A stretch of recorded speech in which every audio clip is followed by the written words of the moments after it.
Ireland. A country shrouded in mysticism, blanketed in lush rolling hills, and tinged with the memories of its ancient inhabitants. But what is it that makes this mist-mired island so alluring? And what brings millions of travelers back to its shores year after year?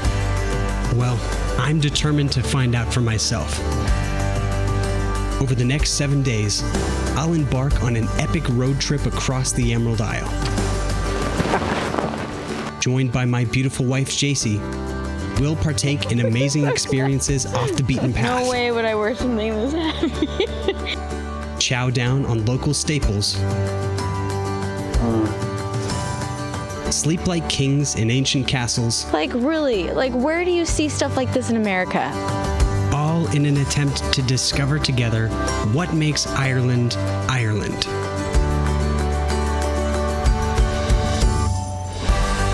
From Dublin to Dingle, Blarney to Killarney. Can you get an authentic Irish experience with only 7 days behind the wheel? We're about to find out. Join us this time on Atlas Unlimited, the Great Ireland Road Trip.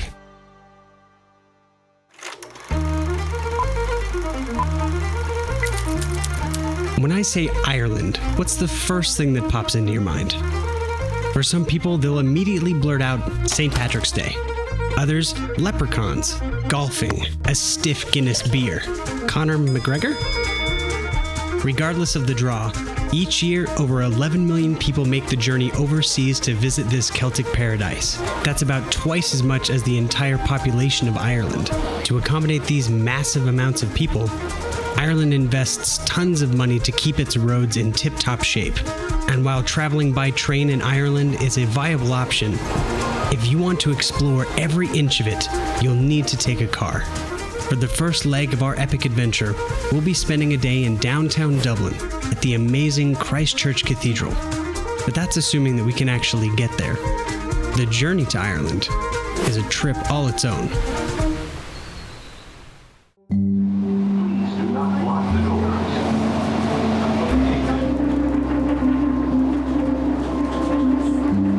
Our flights begin in Boise, Idaho, and will see us traveling for over 20 hours, 3 meals, and 3 different transfers.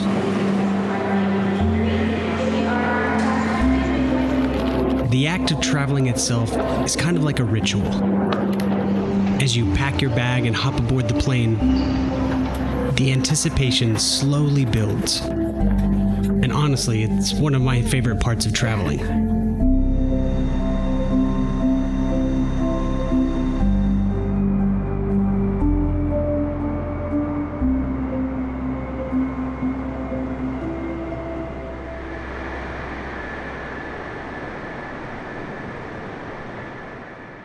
After our long trek over, we finally get to stretch our legs in downtown Dublin. The city of Dublin has a population of 1.2 million people. For the Americans, it's about twice that of Seattle, Washington. From the air, it looked rather small, but walking the streets, you really get a sense of its scale. As we meander across town on our way to Christchurch Cathedral, we decide to make a few stops at a couple of well-known attractions, like St. Anne's Cathedral, and the TikTok-famous Umbrella Street, though to be honest, this one's pretty skippable. Unless you happen to also be perusing Grafton Street, which is just nearby. With one last stretch, we finally reach our destination, Christchurch Cathedral. So we finally arrived. We are in Dublin, and if you think this is gorgeous, you're supposed to pivot. You think that's gorgeous? This is in the center of the city. Early manuscripts tell us that Christchurch Cathedral has been built where it is now since 1030 AD. And this is 1,000 years old, so kind of crazy that it looks this good. Honestly, can I look this good when I'm this old? But more than just an impressive structure, Christchurch Cathedral is still fully operational after all these years, holding events, festivals, and church services weekly, attracting hundreds of thousands of visitors each year. I found the smallest door possible. Look how cute. Finally, setting foot inside the cathedral itself feels like you've been transported to another world.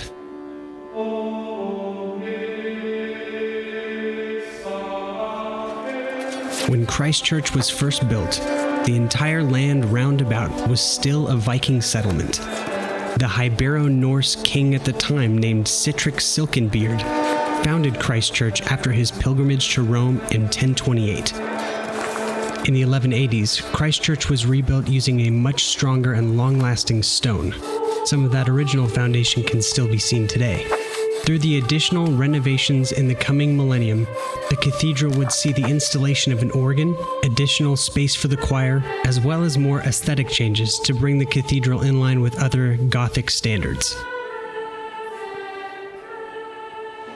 Gosh, like look at the floor. Like intricate designs, it's insane. So, and, well, this is one part of it that we'll definitely take a look at, is there's a crypt. So, like how cool is that gonna be? Christchurch Cathedral holds many secrets, and a crypt isn't even the craziest one. Beneath the dappled colored light are myriad trinkets and even corpses. So this is Richard de Clare, also known as Strongbow. He was one of the leaders of the Anglo-Normans who captured Dublin in 1170. A ceiling fell in and destroyed his tomb, so they recreated it. Beautiful buildings like this don't come without effort. Like many of its contemporaries, Christchurch Cathedral is under continuous maintenance, but these efforts yield beautiful results. Okay, like how fancy is that? Like this is such a fancy arrangement. Could you imagine sitting here like on a Sunday? If you're as lucky as we were, you can often hear subtle organ music playing in the background, a soundtrack fit for a king. I feel like I'm in a movie. Among the items on display is the heart of Lawrence O'Toole, one of Ireland's oldest saints. And tucked just to the side of the nave is a monument dedicated to the 19th Earl of Kildare. As we round the corner, we finally step down the stairs to the crypt of Christchurch Cathedral. And if you thought the artifacts above ground were impressive, this is where they keep all of the craziest ones. Among my favorites were these centuries-old fine china, these weird cobwebbed baby heads, and I kid you not, a mummified cat and rat that got stuck in the pipe organ. Wander around long enough and who knows what you'll find. A booth in the corner even lets you examine classic Renaissance-era outfits, and even try a few props out for yourself. Christchurch Cathedral was home to some incredible curios. And to those of you watching this video, you might not completely understand how amazing this was. So, to show you, we've prepared a VR virtual tour for you over on our Atlas Unlimited Facebook page. Click on over there and feel free to explore at your own pace. But stepping away from Christchurch Cathedral and across the street, we're heading to Dublania, one of the most incredible museums in all of Ireland, and a portal into the life of the Irish Viking. Holy cow, no way would I wear something this heavy. We're in for a treat as we take a stroll through a slice of ancient life in Ireland, learning lessons from the past along the way. Okay, JC, quiz number 1. Were all Viking ships the same? I'm gonna say no, because us women like to be unique, and so I think we would have had some... So the girl ships were different. They look like the buckles we use nowadays. That's so crazy. I'm gonna use my left hand so it's not as painful for him. Or not painful at all. I tried. What's his name? Frodo? I knew it. The designs, they specifically say the structure's the same, but the designs varied. No, stop. That was not me. It was Yeah. not me.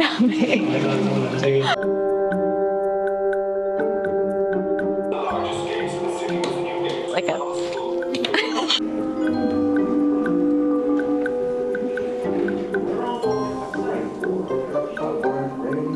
I think it's getting louder. I feel like this is need to go away. Did you see where my head just landed almost? How? Okay, I give up. This is horrible.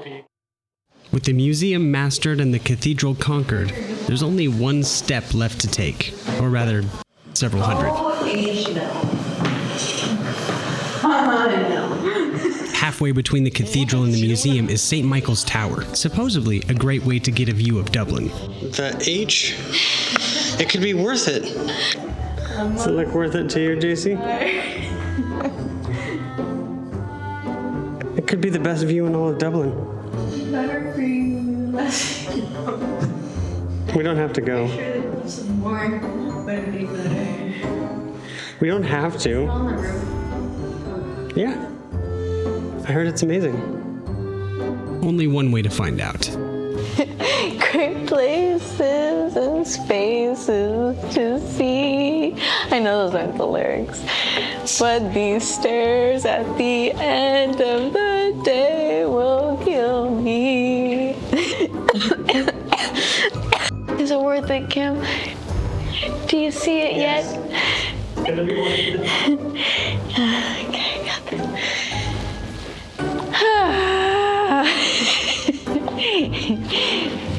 I'm starting to feel like Chris on Abroad of Japan when he takes that long bike ride and he just starts regretting it.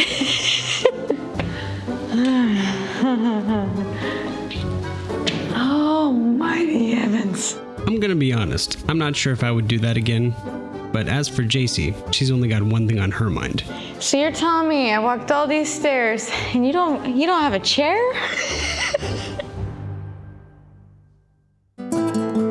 So far, we've gotten a taste of the hustle and bustle of Dublin.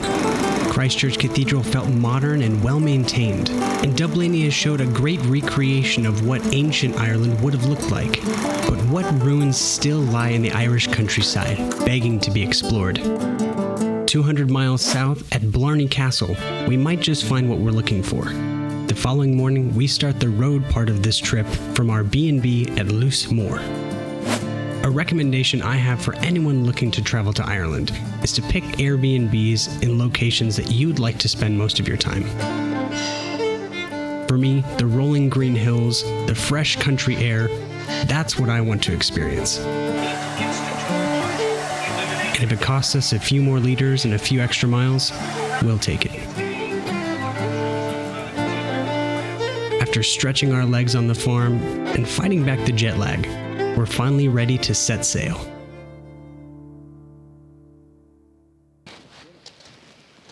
Oh, and I have to go on this other side? You knew it. You kept recording. You're like, she's going to get on the wrong side. Now stuck behind the wheel for a few hours, I picked JC's brain for her first impressions of Ireland. Yeah, this is absolutely gorgeous. Cute little pathways. I mean, it's really just made for one car, but they're still cute. Cute little cottages off to our left and right.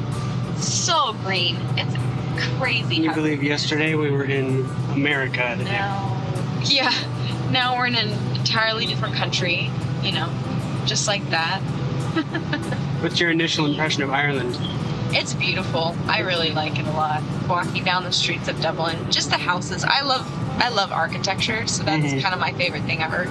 So cathedrals, beautiful churches, like fun little Tudor-style houses. Like that's kind of my jam. So we're making great time on our trip to Blarney Castle. But as I reach a familiar section of road, I realize this may be the perfect time to share the spirit of Ireland with JC by taking a little walk through Glendalough Cathedral.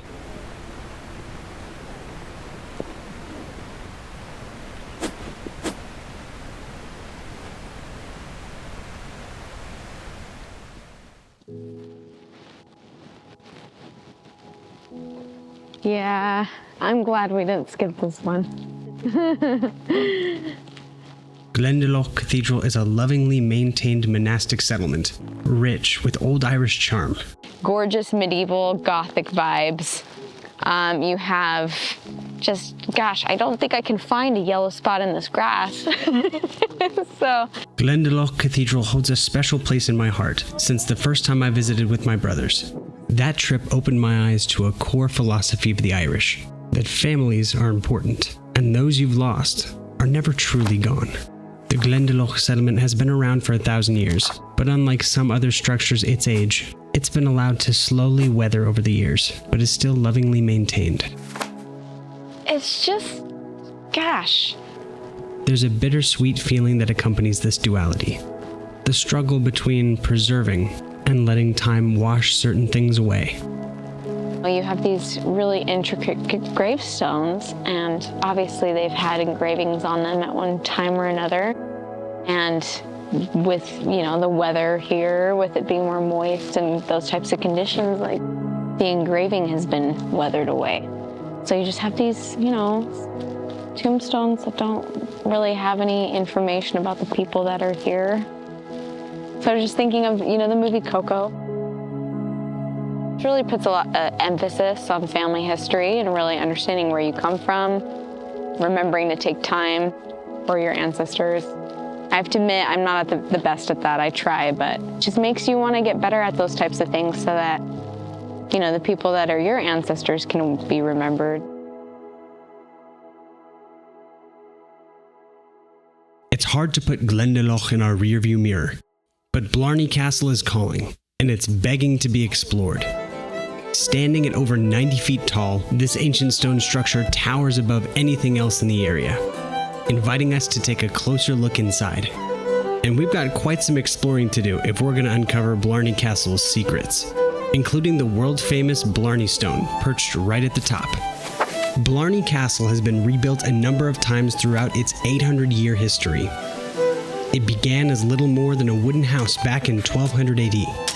10 years later, it was replaced with a stone structure which lasted until 1446, when it was destroyed and rebuilt by a man named Cormac MacTague.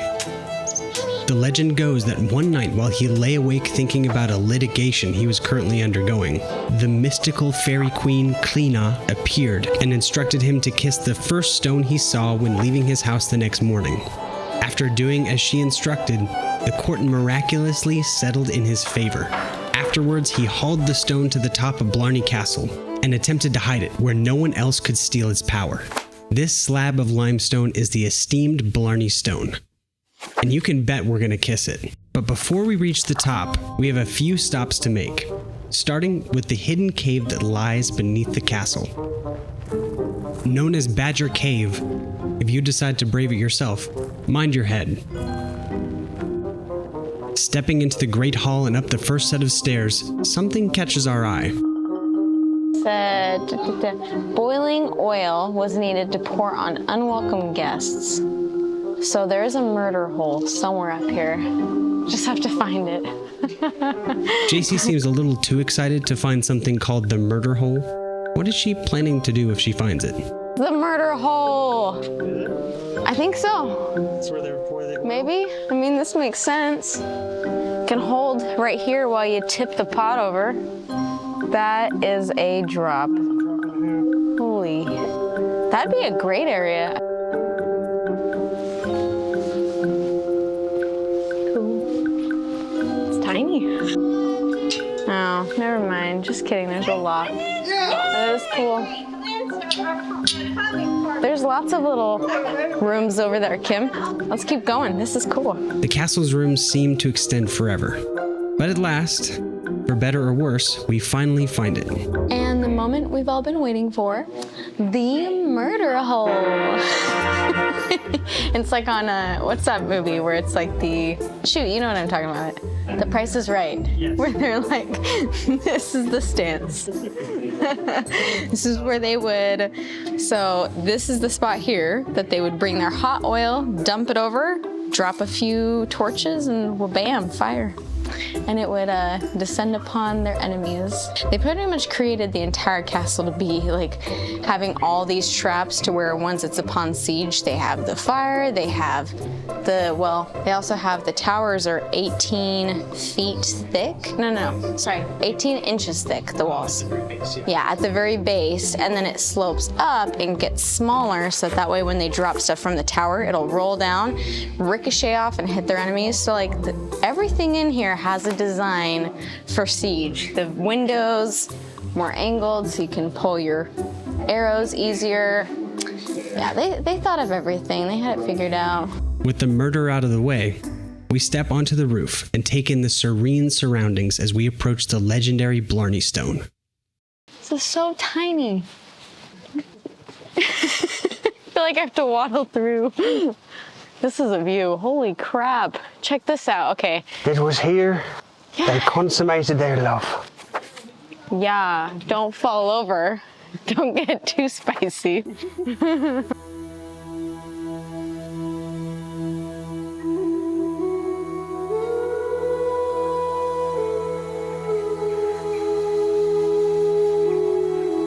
The view from the top is breathtaking. But as we approach the Blarney Stone, JC needs a little bit of encouraging. Do I have to? You know, being a germ freak, that's not very helpful. Okay. So this is the Blarney Stone, huh? Oh, good. Okay. We might need these off, actually. Goodness. The other way, on the outside. Other way? Yeah. Okay. That's the best way? Visiting has been a bucket list item of mine for 20 years, and finally making it is a surreal experience. How was it? Is it better than our first kiss?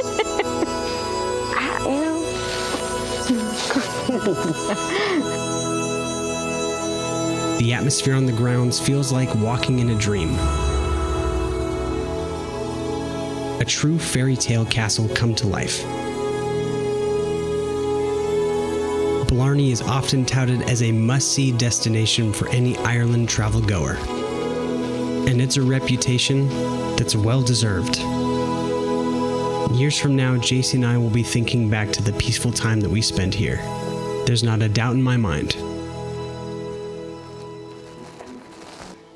It's actually a really pretty view. I know exactly where I'd put a table, chairs, little patio. Yeah, I think that's what they were. Well, that's not what it was for, but that's what I would use it for. What do you think about Us? What do you think about this? As we turn away to our next adventure, I can only imagine what incredible sights await just beyond the horizon. Dragon.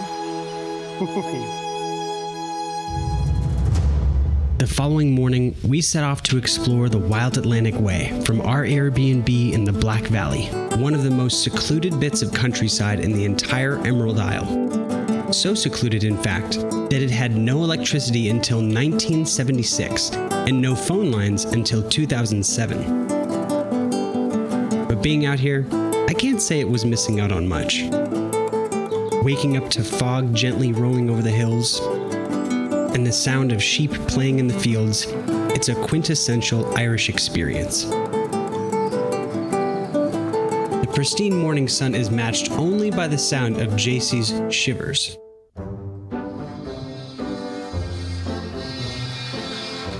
Why is that the best seat in the house? Because it's by the only heater in the entire house. That kind of works. This is the smallest little bathroom heater I've ever seen.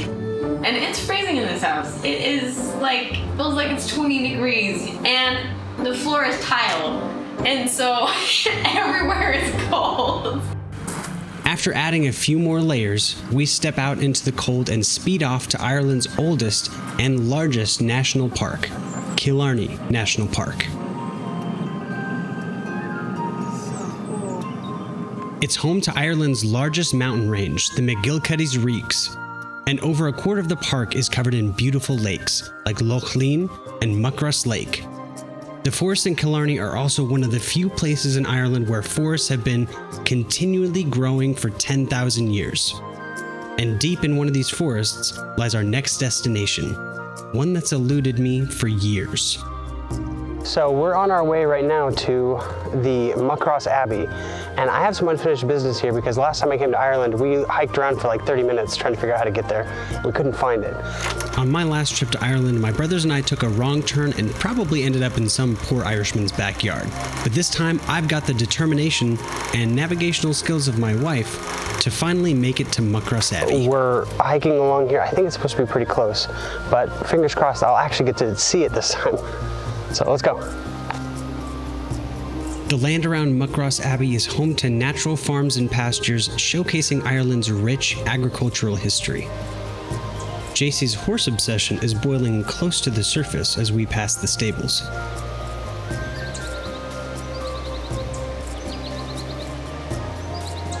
At last, as we round the corner, my eyes catch a glimpse of what could only be one thing.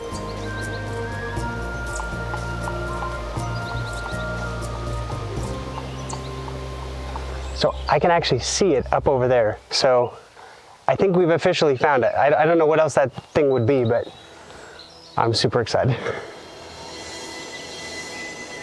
This is it. This is it. We found it. You completed your last mission. We made it to Muckross Abbey.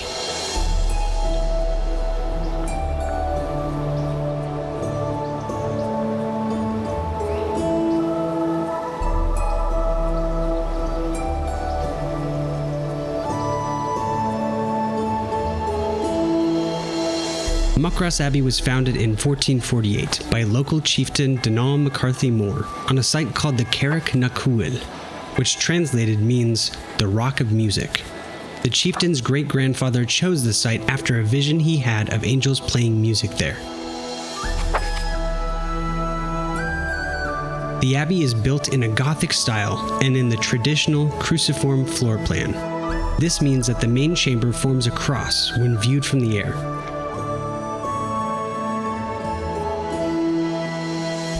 So we finally made it, and I think it was well worth the Very well worth little expedition. The amount of different spaces here that are just... Kind of feels a little bit like a labyrinth. Like you'll think you're at the end of something and then you'll see like a little split off tunnel and lots of pillars and access to different rooms. It almost feels like elven in certain places, like with the tree. In the center of the abbey, a lone ancient yew tree adorns the courtyard.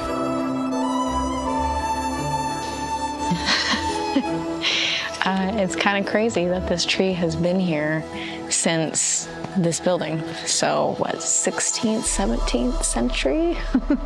It's a long time. But this building has actually been, well, it's been raided a lot. And so there's been continual damage to it over the years. So they've actually had to reconstruct it quite a few times. Lots of repairs, but it still looks gorgeous. If you plan to visit Muckross Abbey yourself, be prepared to share. It's amazing that this structure's still here, that it wasn't all demolished with the raids, and it's quite amazing. It's really popular too. I mean, as far as places to go, there's a lot of buses just flooding people in and out of it. Almost every hour. Yeah, it's hard to get shots of, we've been doing some 360 walkthrough stuff, and it's hard to get shots without people in it. So you might see us and a little bit here and there. Some girl with a really hot pink coat that keeps showing up in the background. So sorry about that. Oh, okay. But she was thoroughly enjoying it. So. Of course, there's actually still a lot more burials here every year, so it's still currently used. I can see a lot of people that are new graves that have been buried out there pretty recently. It seems like, they're not very weathered. It's obvious that they're newer stones, and so it'd be a pretty cool place to be buried, not gonna lie. Well, it was the burial ground of a lot of the local chieftains. It is cool to see, some of the engraves and, engravings, yeah. Engravings. Yeah, no, you got it. All in all, I think I could spend an entire day just wandering around here. It's definitely one of the highlights of the trip so far. How can you find a bad part of the trip, though? I know, right? That's not very possible. Yeah. So far, we've spent a blissful morning in the Black Valley, trekked through Ireland's forests to find the ancient Muckross Abbey. Now it's time to hit the road again and follow the Wild Atlantic Way to our next destination. Our next leg of the drive will take us through the Gap of Dunloe, a narrow passage leading from Killarney National Park out towards the ocean. And when I say narrow, I mean narrow. One car at a time narrow. The Gap of Dunloe was formed 25,000 years ago during the last ice age, when a glacier broke off and carved out 7 miles of land as it made its way through the valley. Passing over the famous Wishing Bridge, our only desire is to make this trip last forever. And if you want to see more of these trips yourself, check out our Instagram. As we pass the last of Dunloe's 5 lakes, we say goodbye to Killarney for the last time and head straight for the Atlantic Ocean and the fresh, salty air. The fresh, cold, salty air. Daisy?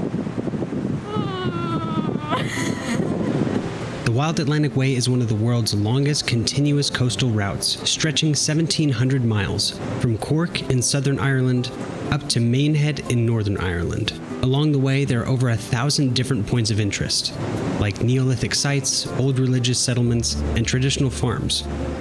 So where are we and what are we doing here? We're at the Dunbeg Fort. Dunbeg. Dunbeg. I was reading the sign. I was like, oh crap, Kim's gonna We're be at mad. the Dunbeg But the D, Fort. look at it. It looks like an O. O-U-N, beg. You're not wrong. The D's like this. Like that, I don't know. When I took Spanish, that was an O with the little thingy on top of it, so. Okay. We've heard rumors of an old fort along our path that sounds like an enticing place to explore first. Located just south of Slee Head in the Dingle Peninsula, Dunbeg Fort was built around 500 BC and still stands to this day, depending on how you define standing. Honestly, it's a lot more roped off than we saw it on the side of the road. My guess is it's a little more fragile or a little more attractive to the vandalists, people who like to toss rocks. The rock tossers of the world. I can see why they have the fences, but it was pretty funny because a group of tourists came in after us, super hyped, like, oh man, this is gorgeous. Like, yeah, where's the fort? Where's the fort? Looking around, they see it and just like hope just dwindles from their eyes and they just kind of like, oh, okay, and then take a photo and just walk away. With 1,000 points of interest, not all of them are going to be winners.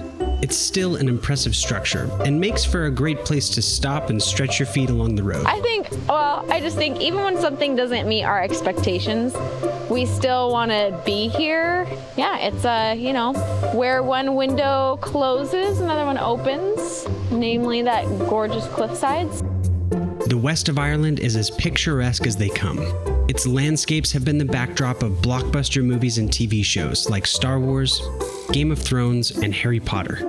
The island's pastures, bogs, and cliffs instantly transport you to magical worlds. Now, instead of watching them through a screen, we get to venture inside of them. And it does not disappoint. But little did we know, a darker world was waiting for us down the road.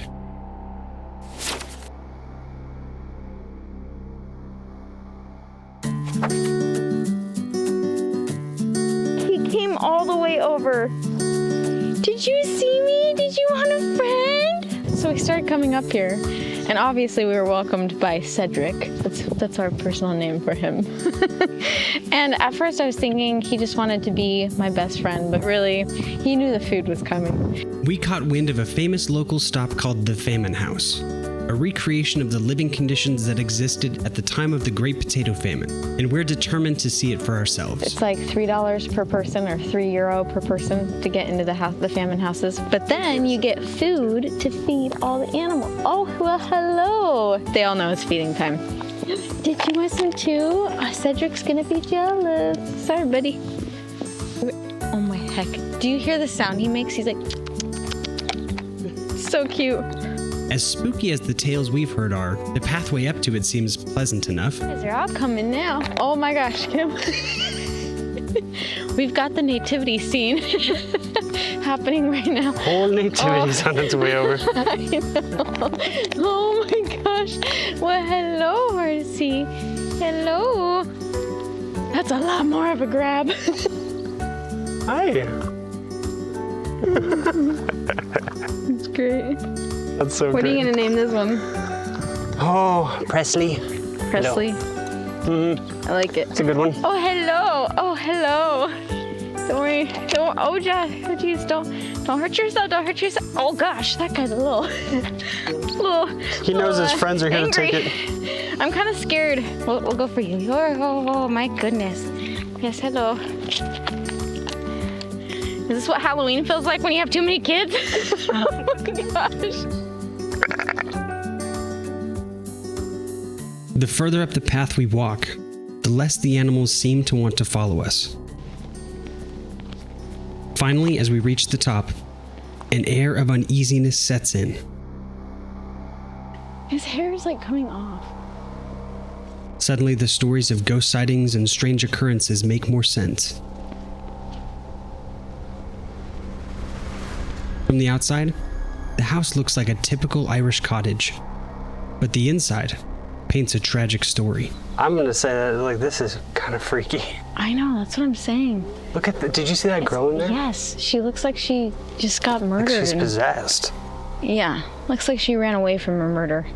The Irish potato famine was one of the lowest points in Ireland's history. In 1845, a deadly strain of mold swept across Ireland's potato crops, destroying their food supplies. Britain's tax on imported grain, along with its quotas on exported grain for the British Empire, left Ireland's population of 8 million people sitting ducks.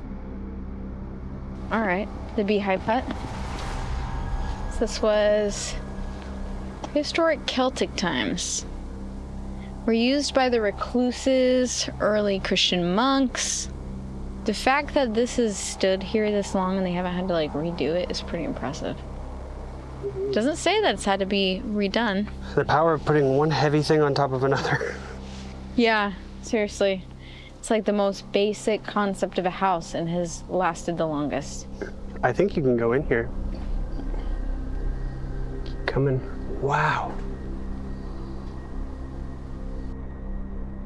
Potato famine. Before the famine, the Irish had been among the healthiest people in Europe. Their usual daily diet was potatoes. These comprised perhaps 60% of the food for the people in general, but close to 100% for those in the poorer west and southwest regions of the country. This was the most important crop for them. It basically fed everyone, especially the poor. So having that famine come in and just wipe out what was the main staple food source for everybody is just insane. Once Ireland had recovered in 1852, 1 million people died and another 1 million fled the country. Ireland's population would not recover until the 1970s, and their soured relationship with the British government would be a contributing factor in the Irish civil wars to come. I wouldn't want to have a Wicca board in here at this moment. A Wicca board? You mean a Ouija board? Dang it, Ouija board. Yes. Close. That's a JCism for you. Close. I think we're kind of on the dot. A little bit of. Oh my gosh. Oh, that freaked me out. Oh my heck. Why? Why is she right there? That is like the creepiest thing her, I've seen. Like line of, like her eye line is like here. Like She's right looking here. at people coming in. Whether intentional or not, the Famine House does an excellent job of recreating the horrors of the potato famine. These look really real, especially in the dark. With all the shadows and stuff. Yeah. I'm gonna walk this way. There's a movie called The Exorcism. Exorcist. Exorcist, that's one. Okay, I've never seen it, but. And it happens in the basement. And this is truly, like, it looks pretty similar to this, not gonna lie. Oh, the smell is so weird. Oh, I don't like it. Oh my gosh, there's a closet. H, no, I'm not going near that. You want to open the closet? No, You want to go inside the closet? No, I'm totally not going inside. Go check That's it out. a weird thing to do. Oh gosh, Kimmy's creepier than the kid. Ah! You butt. Gonna beat you. I told you I had to pee, and that's what you do? You suck. Yeah, I'm good. It's a relief to put the Famine House in our rearview mirror. Our day driving the Wild Atlantic Way has given us more than we could have asked for. A slice of suspense and paradise along the west coast of Ireland. Although the sun is beginning to set, she won't leave without saying goodbye in spectacular fashion.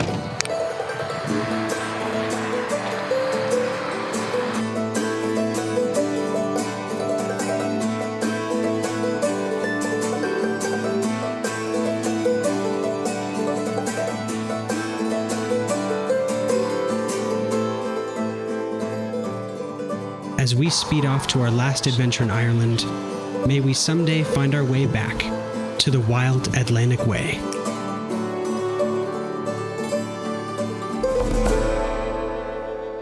For the next leg of our journey, we'll take the drive from the Dingle Peninsula, cutting inland from the Wild Atlantic Way before cruising back to the coast to take in the sights at the Cliffs of Moher. The heavy Irish rain will make this a 2-day trip, which gives us just enough time to squeeze in another adventure. And just outside Castle Island in County Kerry, I think we found what we're looking for. You having trouble there? I think I could organize a small army festival I can put on my coat. We're about to explore one of Ireland's hidden gems. Discovered by a farmer in 1983, Crag Cave boasts an enthralling expedition 10 million years in the making. Plans kind of fell apart a little bit on the way to the Cliffs of Moher, which we're still going to, but on the way we decided to, come here because we saw the sign and Kim thought it'd be a great idea.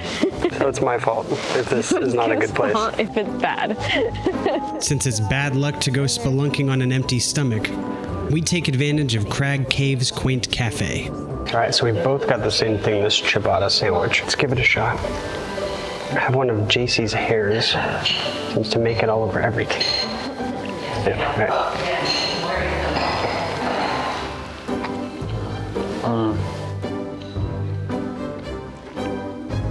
That's really good, and the bread is amazing. Thanks, Kim. I'll try it. All right, give us a try. Vegetable soup. It smells really good. Yeah, hits the spot. That's really yummy.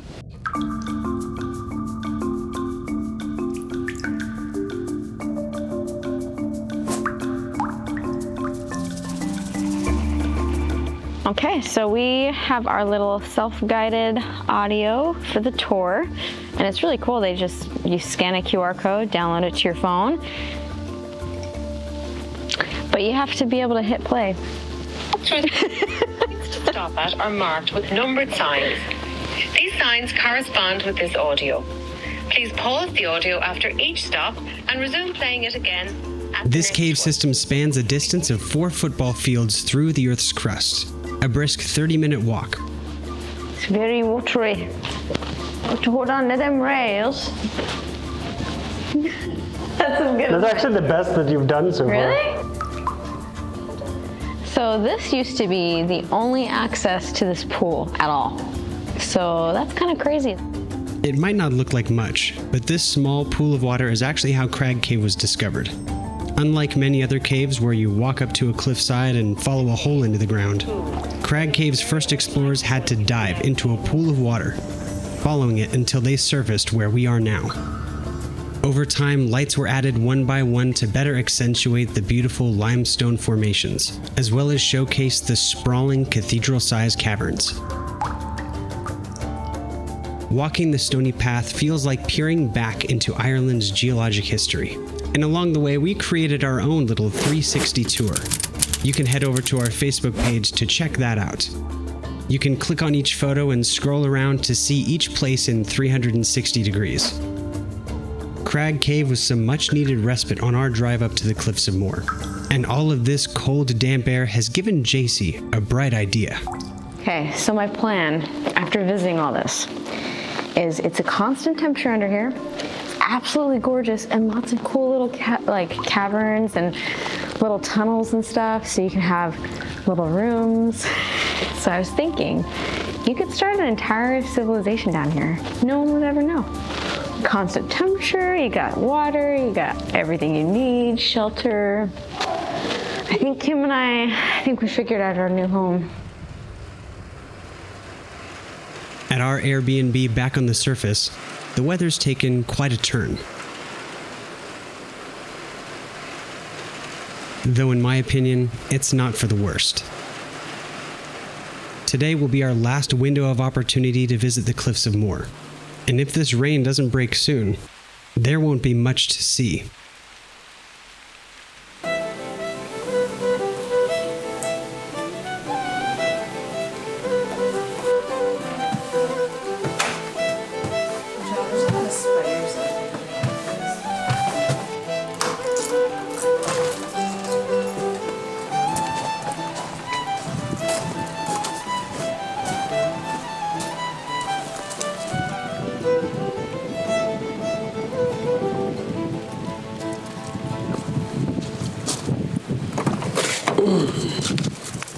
It's like pouring sideways.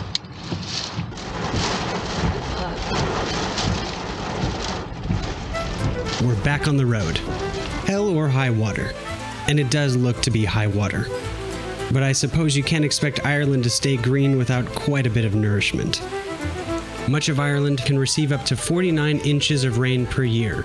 To put that into perspective, if you left an empty swimming pool uncovered during the winter, it would be overflowing with water by spring. After a quick stop to give the local pub our patronage, we finally arrive at the Cliffs of Moher.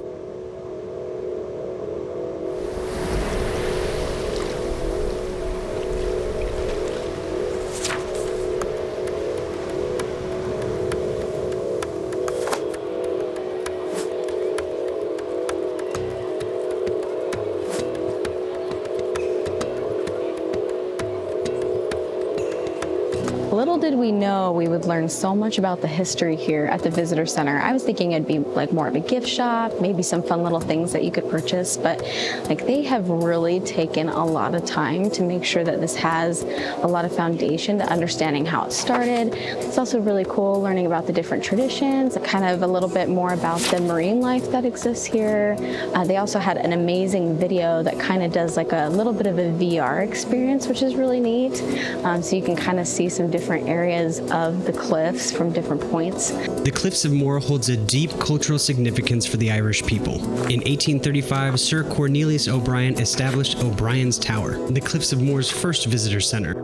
Since then, it's been a hub for all sorts of tourist activities, including busking. Busking is a term for when you play music for a crowd to kind of attract people to your location. There was a man named Cornelius O'Brien.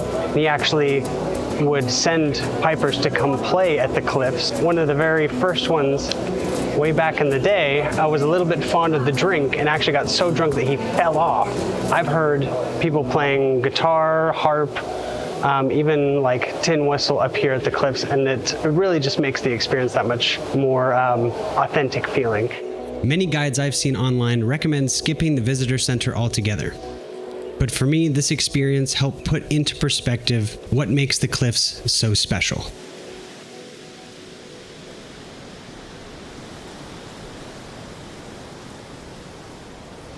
So here we go. It's your first time seeing these, right? First time seeing it, yeah. It's gonna be grand. Do I have to go up to the stairs? Yeah. Is that the best spot? Do it. Okay. If I can get there. Try not to look until you get there. Blow me over, okay. Okay. I'll look backwards. Just look this way. Yeah, like this. Okay. Oh, that is so sick. Oh my heck. Okay. Yeah, this is probably the best view, not gonna lie.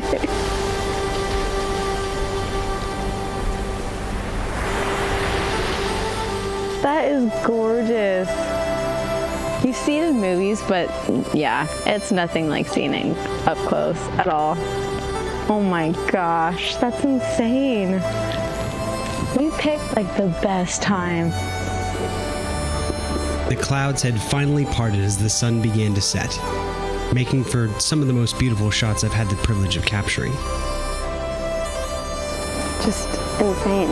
It's just, yeah, crazy. And rather than spoil the moment with my narration, I'd rather just show you.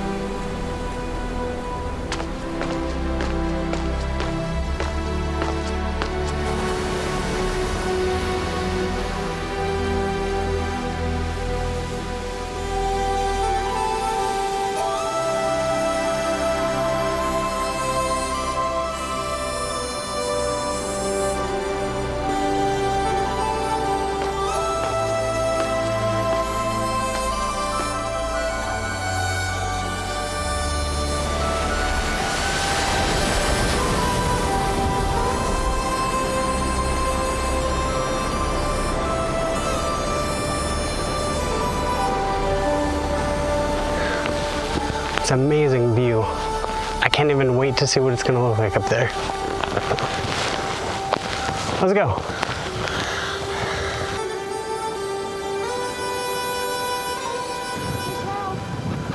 No, one more.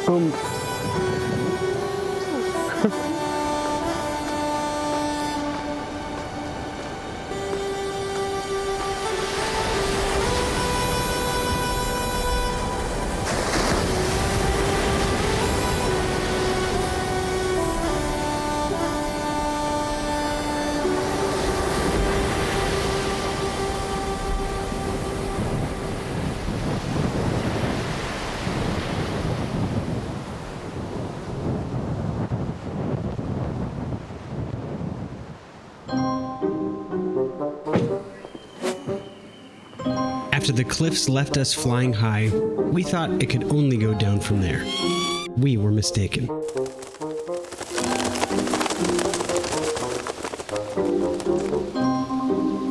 Oh, he's so cute. Oh, look at his little head. He's totally vocal. Good heavens. Oh, she's so cute. The Aillwee Birds of Prey experience is home to dozens of different species, from barn owls to red-tailed hawks. This is Hedwig, my friends. We found him at last. These otherwise elusive birds are often rescues and are homed here to help educate visitors on the importance of wildlife conservation. Of all the birds on display, this next one is my favorite. A raven named Loon. Ravens have a reputation for not only being one of the most intelligent bird species, There you go. but also being one of the most intelligent animals on the planet. Loon is able to learn the names of specific objects and bring them when called. And of course, if you're good at something, you never do it for free.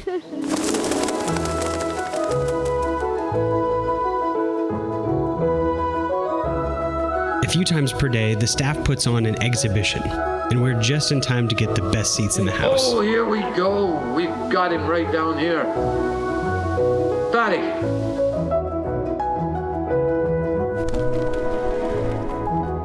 The first bird to grace us with its wings is the Battlelure eagle. These predators are known to have wingspans of up to 7.5 feet and are found in a variety of different habitats all across Africa. Go and get it. They also have a fondness for khaki pants. That's a fact that comes from first-hand experience. Ooh, there we go. Sorry about that, dude. What does he look like he's missing? This handsome little guy was injured and lost his tail feathers. Despite that, he's a fine flyer. In each show, the staff showcase different birds. This gives each of them the chance to rest and relax in between sessions. After the Battlelure eagle, the handlers bring out a pair of owls, one after the other. JC was in for a surprise when the second of these two was her favorite bird, the snowy owl. This bird of prey glides like a phantom across the ground. The audience collectively holds their breath as she lands. To match their flying prowess, snowy owls also have the ability to spot prey up to 2 kilometers away. They also are known to cache their food, storing it for times when prey is scarce. Next, we got to meet Simon, the Lanner falcon. Perfect. So this is Simon. Simon's going to be coming at me at all speeds, trying to catch me, trying to stick out his feet at the leather pad last second. Drills like these help simulate what a hunt would be like in the wild, and keep their skills sharp in the event they can be released. Know that if you're not wearing sunglasses, that he'll blind you with the sun, which he'll do to his prey as well. And when Simon went all the way around behind you guys. Good job. Well done, Simon. From the barn owl to the Battlelure eagle, this showcase was spectacular. A perfect way to end our trip on the west coast of Ireland, and we had to take advantage of the photo op. And if you're in the area, we highly recommend you give the Aillwee Birds of Prey experience a visit. Heading back on the road, we have a long drive ahead of us to make it back to Dublin. But we've got a few adventures to go before we do. Next up is a quick stop at the Polderbrone Dolmen. This one has been on my bucket list ever since I was a child, reading about it in the National Geographic magazine. As with most attractions in Ireland, this one is free and open to the public. Just mind your step as you make the approach.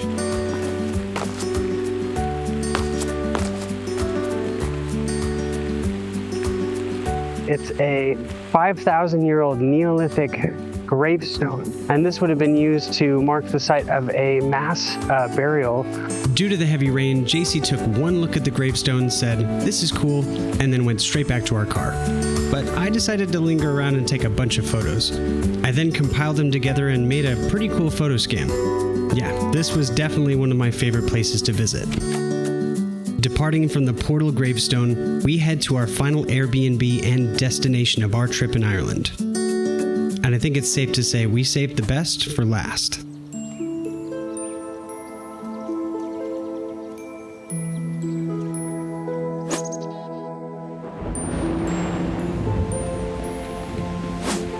We checked in late in the evening at Kinnity Castle, despite the best efforts of the rain to wash us away.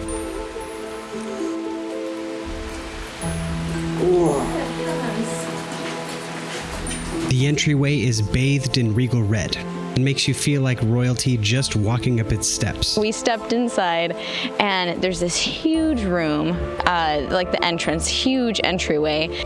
Our visit took place just before Halloween, and the entire castle had been decorated to match that festive spirit. And we came here not expecting anything. We're just, okay, I guess we're just gonna eat crackers tonight and some oranges that we brought. And we show up and she's like, yeah, are you guys gonna join us for dinner? And I'm turning to Kim like, what? We get to stay here for dinner? Like that, what? And it's a dungeon. You literally have dinner in a dungeon. It's insane. Like, oh gosh, like the walls are all brick going down, like the colors, like deep reds and ivory. Like it really felt very true to what I would imagine a medieval castle would feel like. Dinner for us was served in the dungeon, a spooky and cozy reimagining of the old monks' quarters. So cool.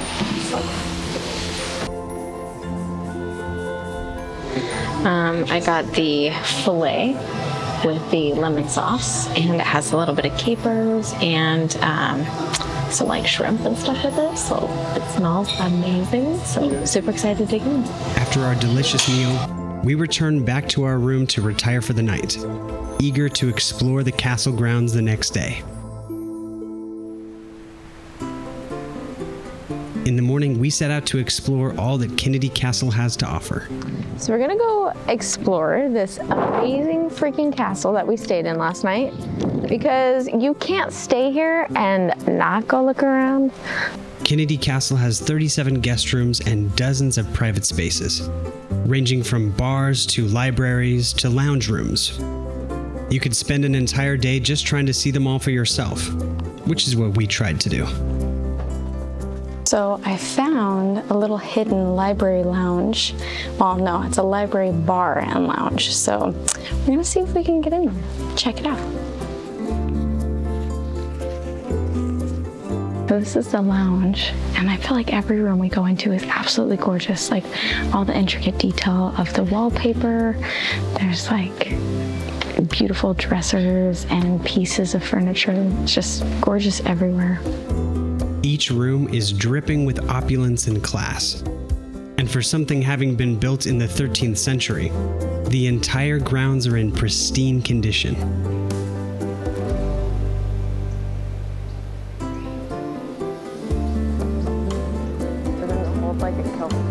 Oh, absolutely. This would be an amazing place for a Celtic festival. I'm just imagining it now. I think this really has all the makings for that. Kinnity Castle was an amazing way to close out our Ireland adventure.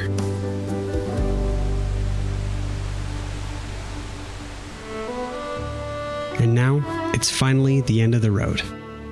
We've traveled from the bustling roads of Dublin to the towering sea walls of the cliffs of Moher. This was absolutely miraculous from beginning to end. Ireland gave us more than we could have dreamed. The Celtic adventure of a lifetime. Like really, like where do you see stuff like this in America? Like truly, the moment we arrive, we pop up to this place and it's the Grand Cathedral of Ireland. Spacious landscape everywhere, greenery, gorgeous. The privilege of having a few special weeks to spend with your best friend in one of the most beautiful places in the entire world. That's what Ireland gave me, and I'm forever in her debt.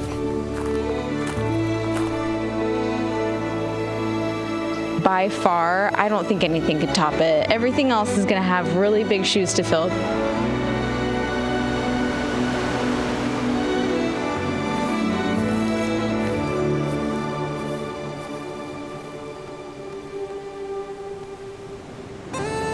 But of course, our adventure's not over.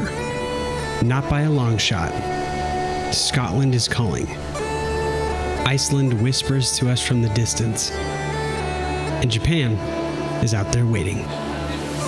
And as I did with the Cliffs of Moher before, rather than tell you about it, why don't I just show you?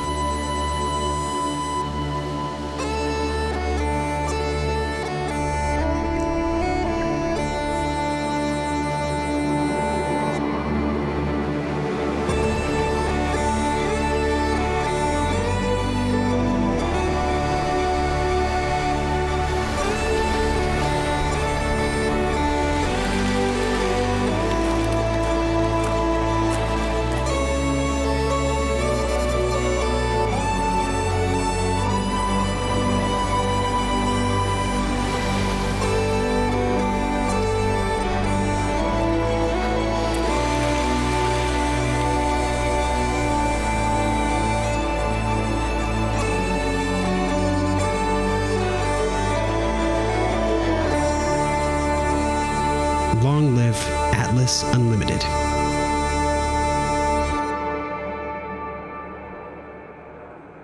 Thank you to everybody for watching. This video took a very long time to put together. It's a bit of a labor of love. I'm just in love with Ireland and the culture, the amazing bits of history and the Neolithic sites. I geek out over all of this stuff, and it was a privilege to be able to travel there myself and to put this together for you. We've got some other amazing trips coming up. We've got a trip across Scotland, which is going to be a journey up to the Killarney Standing Stones, a Neolithic site that's like Stonehenge, but it's not nearly as trafficked because of how hard it is to get to. But that's the fun part, right? We're also going to be traveling across Iceland. We took a giant road trip around their ring road that goes all the way around, doing whale watching and seeing Diamond Beach and all the amazing things that there are there. You're going to love that one as well. We also have two great series that are coming out from Japan. My brother Kelly and I got up to all sorts of hijinks, getting lost, traveling out to the Minami Alps and way out in the middle of nowhere, going to places where people don't typically go because it's really hard. You got to take trains and buses to get there, but we wanted to do it to make an unforgettable series. And then JC and I also did our own version where we were able to kind of go more in depth on some of the places like Kyoto and some of the more traditional sites that everybody just gawks at and wants to visit themselves. So that was really the purpose of ours. Those are coming out. Also, we've filmed all of these in VR. So we have 360 and VR 180 versions of these videos that will be coming out periodically. As I get into certain edits, sometimes it's easier to just go, okay, I'm going to do the VR version right now. So those edits are in the works. If you like to watch in VR, you've got a headset that you like, please leave a comment and let us know, because I want to make sure that we're making things that our audience really likes to watch. The podcast, we're trying to figure out a way that we can put a schedule together so that it can be more recurring. Until then, we're kind of on a pause. There will also be some shorter content, things, 12 things that we wish we'd have known before we visited Ireland, things like that. That'll be coming up as well. I'm pretty sure that you guys will enjoy that too. But again, thank you very much, and we'll see you again soon on Atlas Unlimited.